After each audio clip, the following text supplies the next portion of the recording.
Kama ataendelea kuwa mkaidi na kupambana na mimi, mambo ni mawili.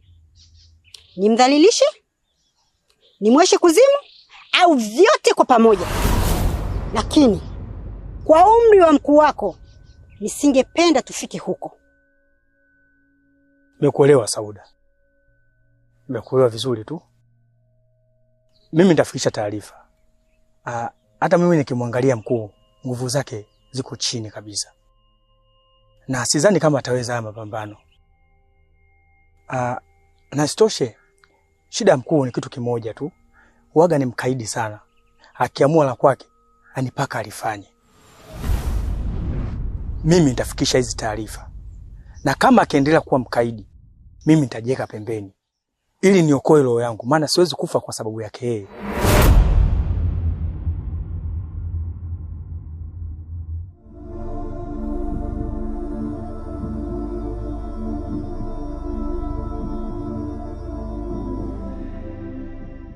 Kwa hiyo mwanamke ndio ameamua kuondoka.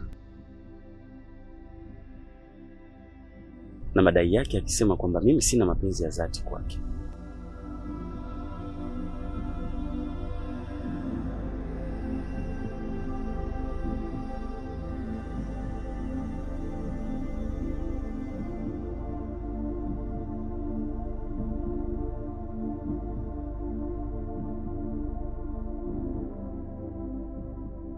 Je, ni mimi au yeye aliondoka wakati mwenzake nipo katika kipindi kigumu?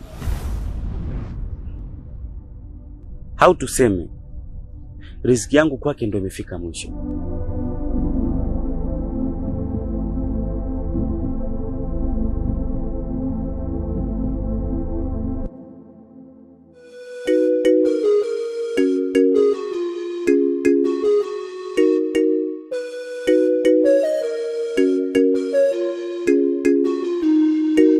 Jana wakati narudi, nilikutana na mbibi mmoja hivi.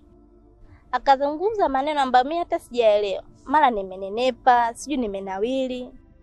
Amekutaja hadi wewe. Mara amesema sijui kiti anajua kunitunza, sijui nini.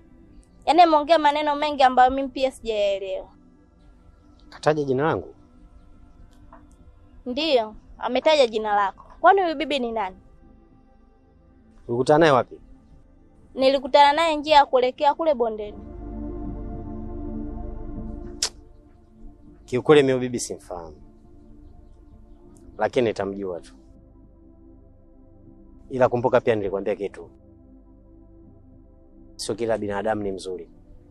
Kuna mwingine hana nia njema na hapendi kabisa maendeleo ya mwenzake. Kwa hiyo cha msingi ni kutokufuatilia maneno yao na kuwa nao makini sana. Umenielewa mke wangu? Sawa, ila naomba ufuatilie maana yale maneno yake sijaelewa. Sawa. Usijali, hilo niache mimi. Twende tukachukue kuni ili tuwahi kurudi nyumbani.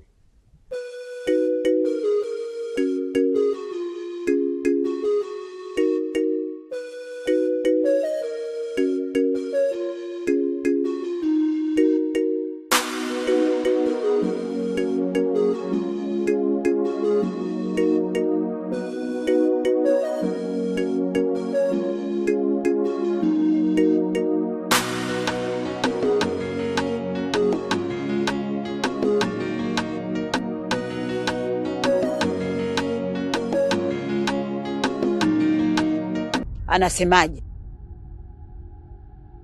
Ameniambia kwamba alikufuata na amekuelekeza uachane na hii vita. Maana kwa sasa hauna nguvu za kupambana naye. Amesema mambo ni mawili tu, akuzailishe au akuue, au vyote kwa pamoja. Nyamaza wewe.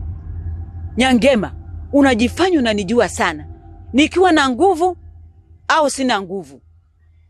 Huyo mtoto mdogo hawezi kunitisha mimi. Tangu nimeanza hii kazi, sijawahi kurudi nyuma. Na vita tunayo na tunatamba nayo.